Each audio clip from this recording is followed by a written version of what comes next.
Is that the one? Is Yes. that? Yes, I am the one. Yeah. Mr. Cosby, it is a pleasure to have you on the phone again. My name is Steve, and my partner, Rebecca. Good morning. You are the ones. That's right. Hey, I'm ready. So this time around, it is Bill Cosby 77. When was the last time you put your age on a show? I was 49. And why this time? I just decided to tell my age because Mrs. Cosby and I agree that there are things that people post in media when performers reach a certain age that the reviewers, the critics, or whatever, they begin to go into something that is not necessarily the truth, but it is accepted that when you're a certain age, you will do this. You will look. Your body positioning is old. You forget things. You do this, you do that, all of these things according to age. Well, so many of the things that I've been posted about, those things I did when I was 25. I mean, I've always performed and then stopped in the middle of a story to go someplace else, to come back to go over, and at times amaze the audience that I came back to a certain point, but then there's another time when I would have said, now, where was I?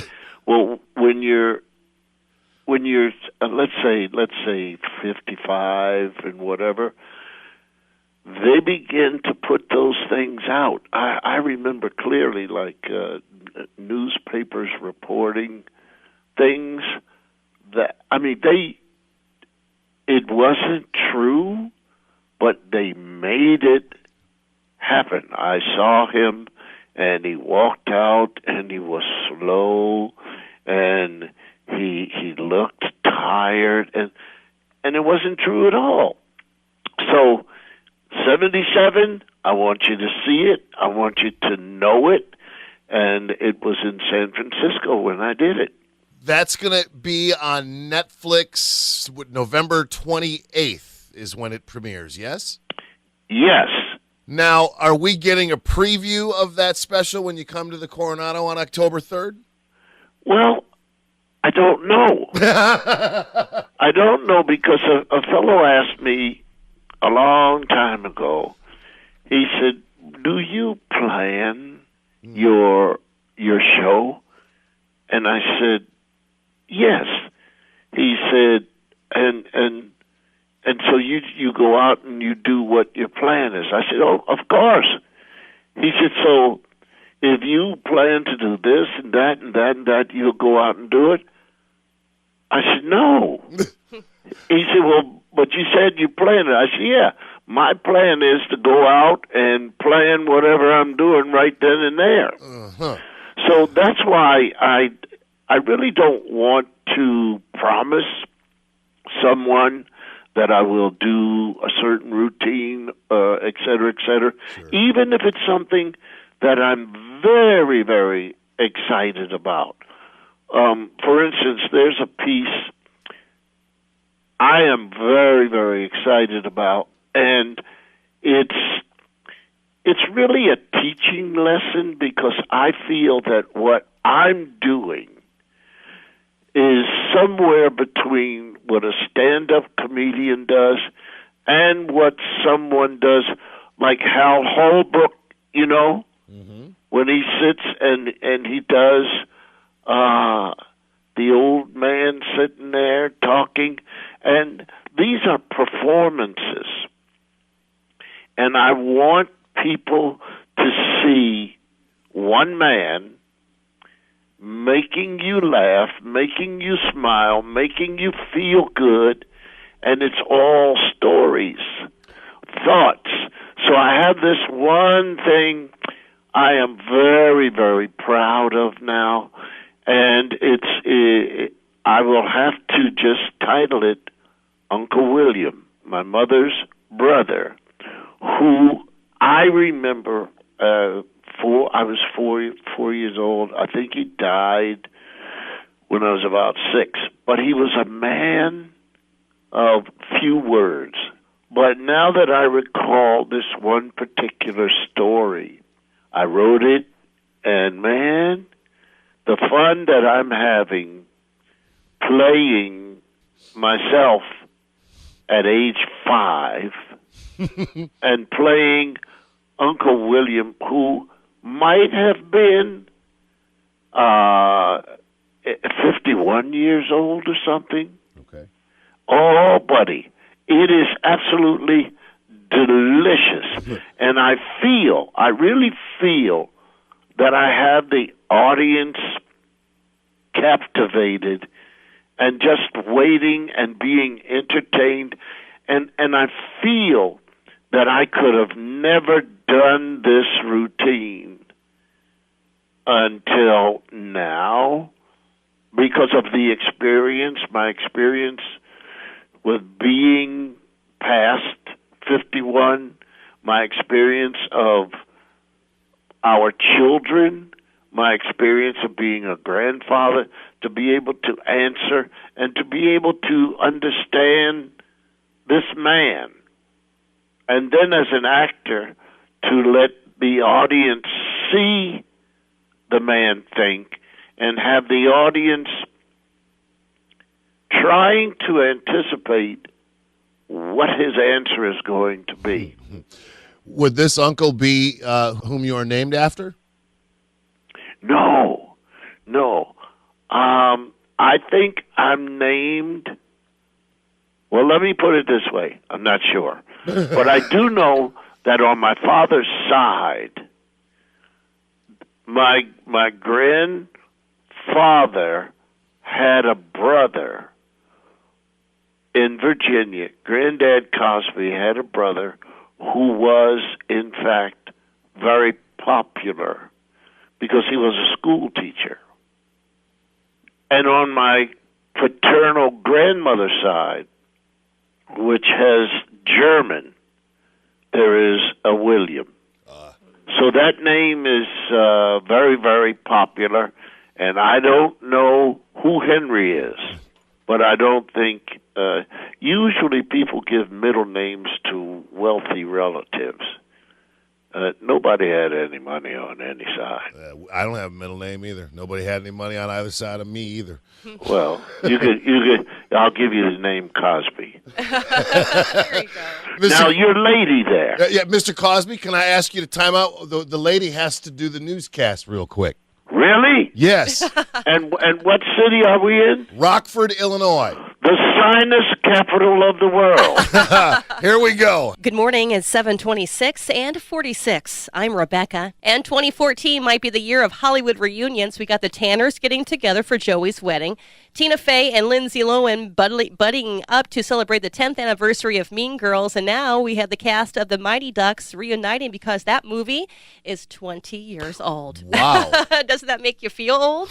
Wait till you see Goldberg in that post on our website. Oh, definitely. All the kids are grown up, and you can see them on our website. Take a peek. Are you still with us? No, I'm not back. But you know what? And you're talking about 20 years? Mm-hmm.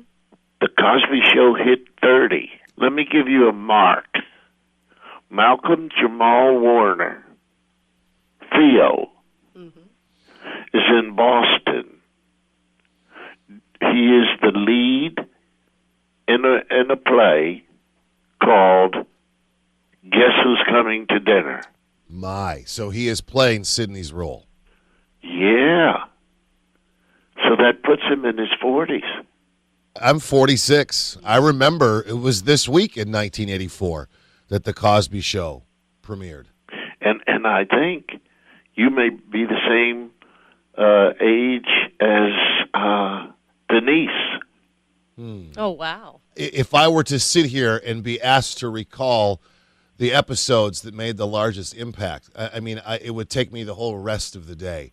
The Cosby Show changed everything. Being biracial, there was nobody I identified with at all on the screen. I mean, I had spent, I can't tell you how many days and nights with Bill Cosby records on, and you bear this striking resemblance to my father, and I remember spending many, many, many days wishing that you were. Really? Oh, yeah. If I could just take you back to 3 years ago when you were here in Rockford, my wife and I and another couple were allowed to sit on the love seat with you in the apartment above the theater to talk with you for over an hour about something I was struggling with in my relationship, or should I say a lack of one, with my father. I have been carrying around an immense amount of guilt for a number of years that I just didn't know what to do with. While you were talking with me about your own relationship with your father and the call you got when you were told that he passed away, and you put your hand on my leg and you told me that it was okay to feel the way I'm feeling. You don't, just because he's your father, it doesn't require your love and respect. He's still a man who can make mistakes, and it's okay for you to feel the way that you feel. It was the first time I hadn't felt those 1,000 pounds on my shoulders. So while I want to talk with you about this wonderful TV show that's coming up and how much I loved your Comedy Central special, I want to talk to just the man, Dr. Cosby, who, before tears start rolling out of my eyes, I want to say thank you, because the last 3 years of my life have been wonderful. Listen, you are not alone. See, that's the first thing of sort of comforting, even though the news is bad, because so many of us feel, why me? You're not alone. I meet every, I can't say every day, but I meet people. How you doing? Yeah, fine, okay. And your mother? Yes, she's fine. Dad, he's not in our life. He's not in. And the feeling, if you will get the book, Come On People, From Victims to Victors, written by Alvin Toussaint, the psychiatrist, that feeling of abandonment, even, it didn't register with me that this man who was behaving the way he was behaving, even though he came and he went and he came, that it was my mother who was allowing him back in. And each time she said to me, you are the man now, after he left after misbehaving so poorly. But you've got to understand that it's not you. It's not you. That's his problem. That's your mother's problem. It's not about you. Your gift is that you are here and that you can make yourself right and you can look at them, because there is some kind of contact. We all want people to behave better, and especially if we get to know them, to see the turnaround, whatever the hurt is that happened. If they can prove that they're changed, if they can prove that they say to you, look, I'm sorry, what person in change, whether they're into drugs, whether they're into anything that would cause them to behave poorly, when they make that change, that's the thing we all want. And your tears are better spent outside than in, because it is a cleansing. Because I do remember that day when my Uncle Thornhill called me and said, brother died this morning, and so forth and so on. And the dam opened. The dam opened, and I blubbered to this uncle of mine the following words: he could have been so much more. And I hung up that phone. In my routines, and your audience is hearing this from my lips, whenever you hear me talk and say, my father did, some of those things are things that I have included, but he never did. But it's good to know the truth, and it's good to hear a father who makes some caring sense, as opposed to the one in my earlier life when I would do him, for really the way he was. So those tears are better spent outside than inside. Now, Rebecca, Yes. brighten us up. Please. The one thing that I love is Little Bill. We love that cartoon. Where did the idea come from? Looking at Ennis, and at the time I did Little Bill, I wanted to pay respect to him. This little fellow with the teeth is a photo that we have of Ennis, and it's big, and he's got a piece of gum, a piece of green gum, as he's smiling, kind of hanging over the corner of his mouth, and the teeth are gone up front. And I looked at that and I said, once again, I got to make a change. I want a change to occur, and I want it to occur on children's television.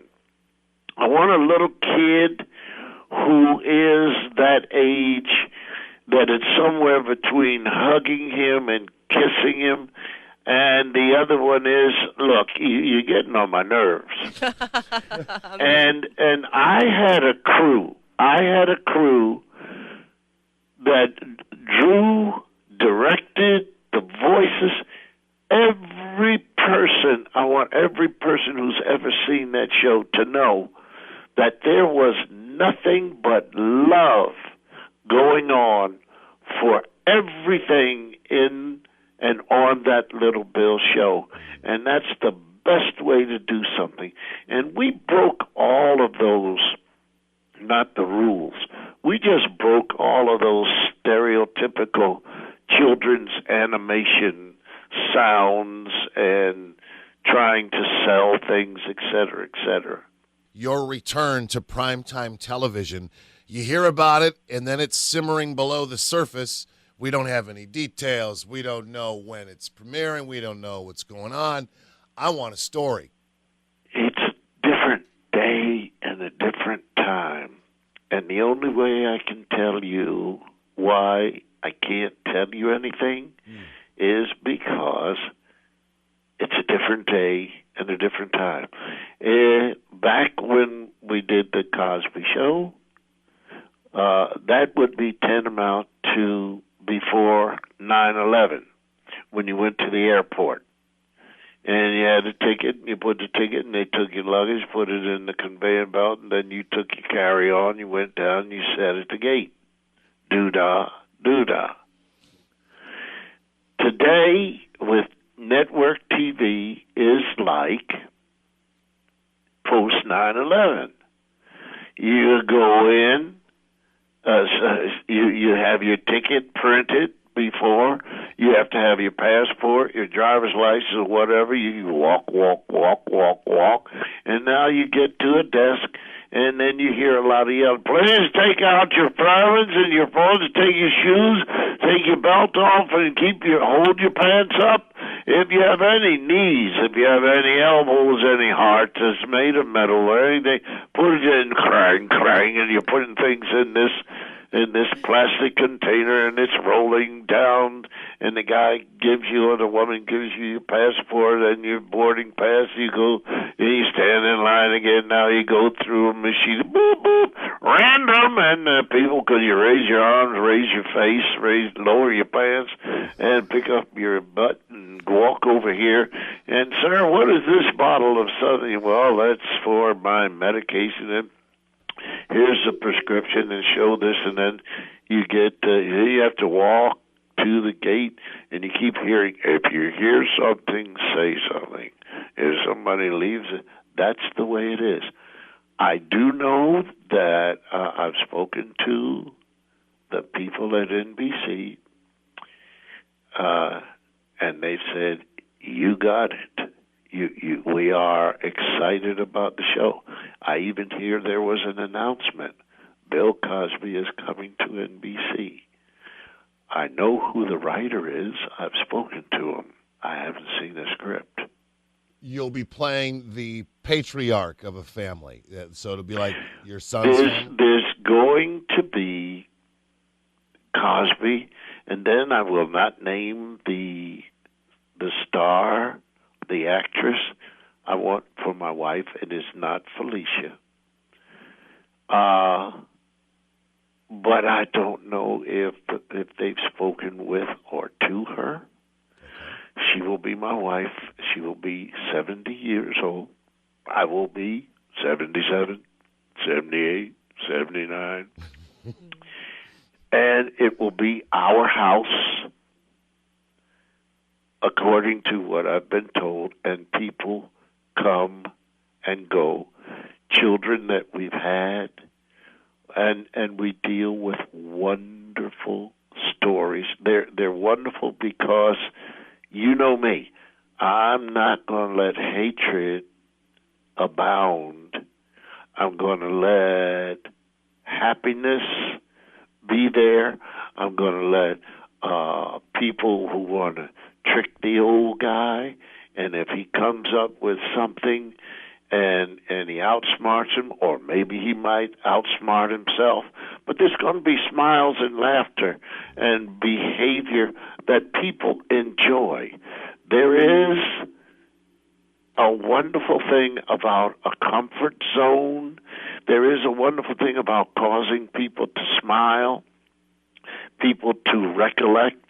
You will probably see some things. I don't know how old your daughter will be by the time this thing gets on the air, but the two of you will probably witness some things that maybe 10 years from now, from the time you see it, you'll say, ooh, there it is.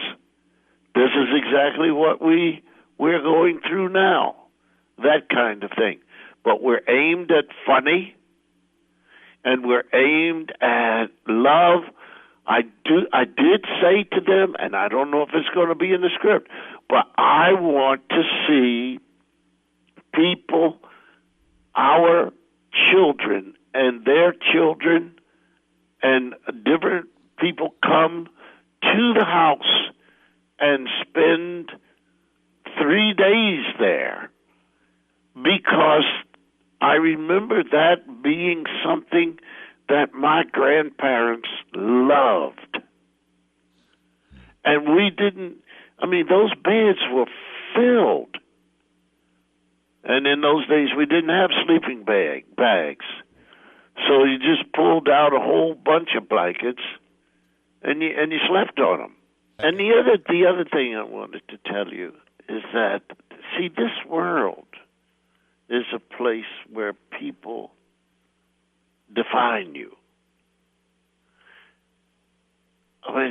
There's love all over, regardless of what your genealogy is.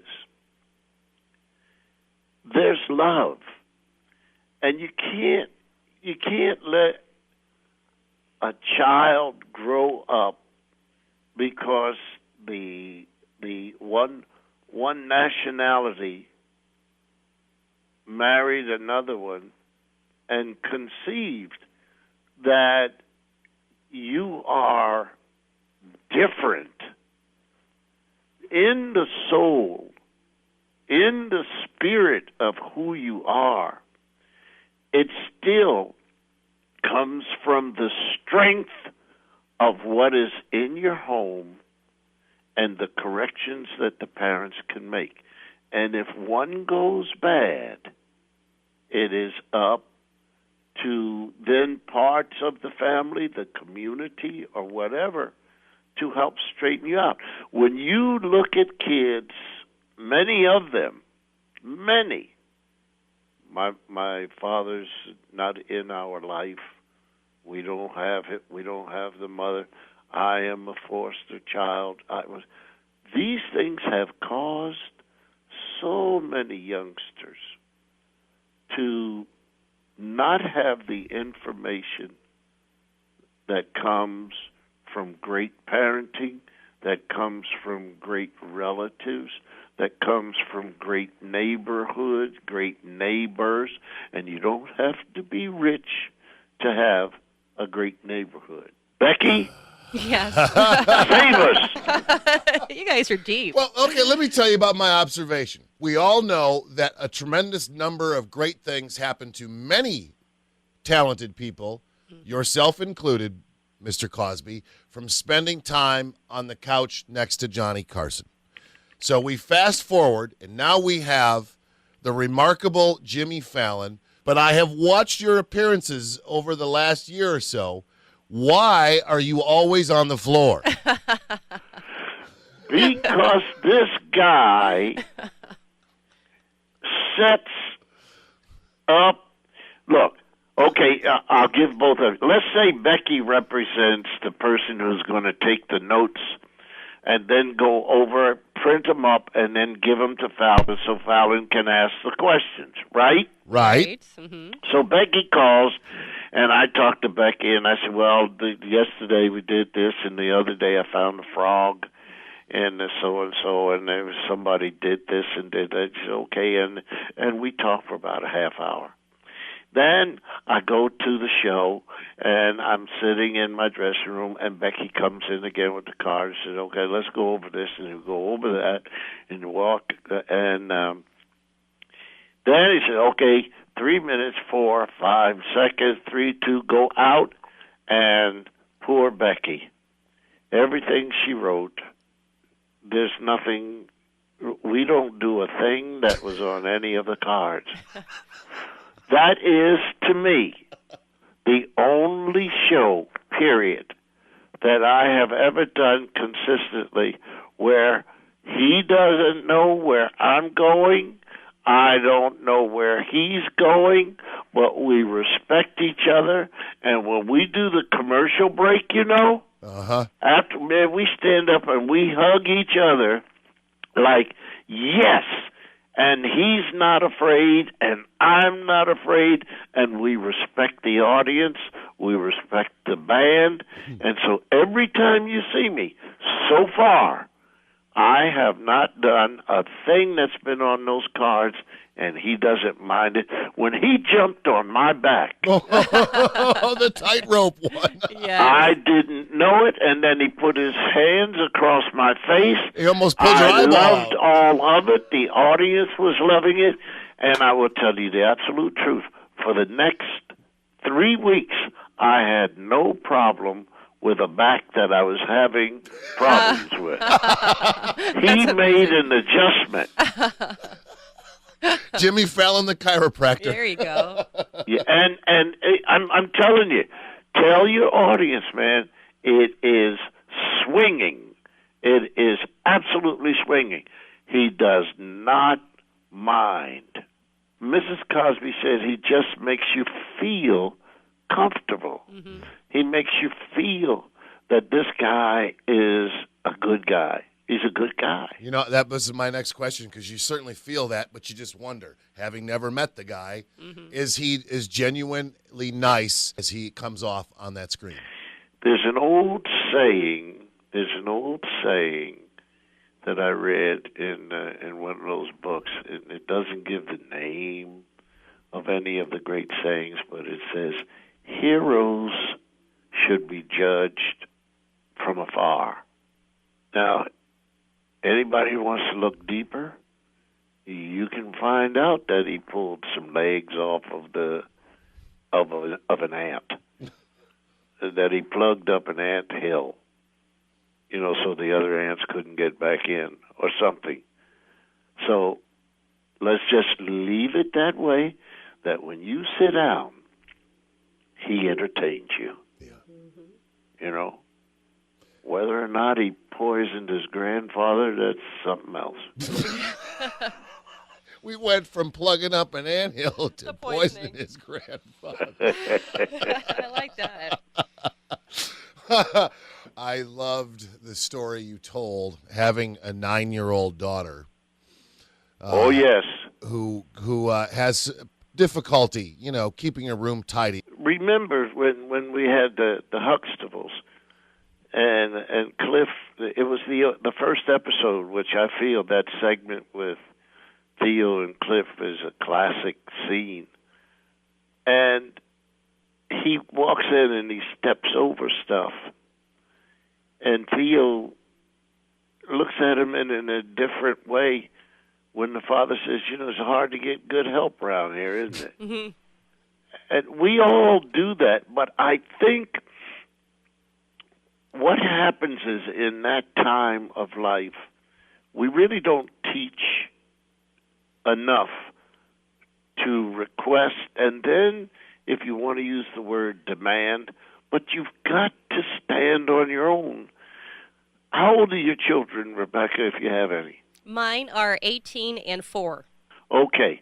18, if that 18-year-old still in your life is one that you've got to give your lectures to about going over things and doing things, and I've told you what to do. If the 18-year-old is still at home, Mm-hmm. is it? She's kind of in and out. We're kind of having some issues with her right now. Okay, but you're still the parents. Mm-hmm. And what I found out, and of course it was when I joined the Navy. Well, the Navy is not the same as it used to be.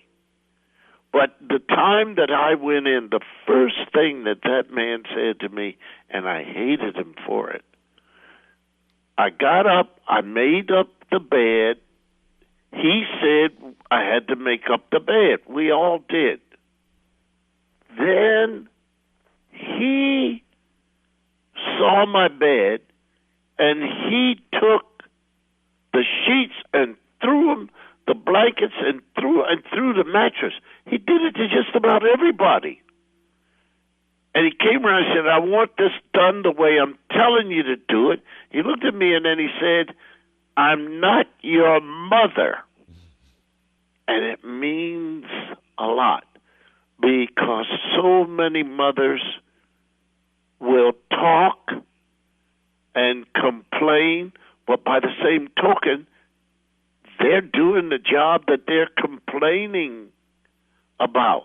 They're making your bed up for you because they can't stand the look. Am I making sense? Rebecca? Oh, yeah, that's my life completely. Okay, so the point is this. It doesn't get too long, too old to teach. And you have to continue to do that. An 18-year-old, a 17-year-old, when they decide to walk and do things, get involved with the wrong whatever it is, you have to speak. But by the same token, even the people who may be professionals in behavior, you have to make sure that they know also what they're talking about. Because a lot of these people give information, and the way they want things treated is so that they can have people like them. Last but not least, one of the most important things that I learned as a person who heard a teacher telling a parent something negative that the child had done, and the parent went off on the teacher and said, that's not my child because we don't bring her up that way. And after they left, I said, there is something to what they're saying. And the teacher looked at me and said, what are you talking about? I said, look, we all grow up. Our parents tell us things not to do. And when they're not looking, we go back and we do what we want to do. Mm-hmm. And the teacher started laughing. She said, oh, my God, it's so simple. She said, but I don't know if I'm in the forest with the trees or outside looking at the trees. I said, but just remember, just add that to it. Okay, you may have told this child not to do this, but when that door closes and he or she walks to school, she's on her own wants, and we have to keep our fingers crossed. But by no means will we be the people who say, okay, you're allowed to do that because we want you to like us. This has been the happiest moment of my life. No. I don't care if this wasn't happy. We learned, and that's joyful right there. Okay, if you can take that as joyful, I'm happy. But you better sell some tickets. I have to go now because there's an unhappy reporter waiting to talk to me. Okay, well, we'll see you here in a little less than 2 weeks. On the sofa.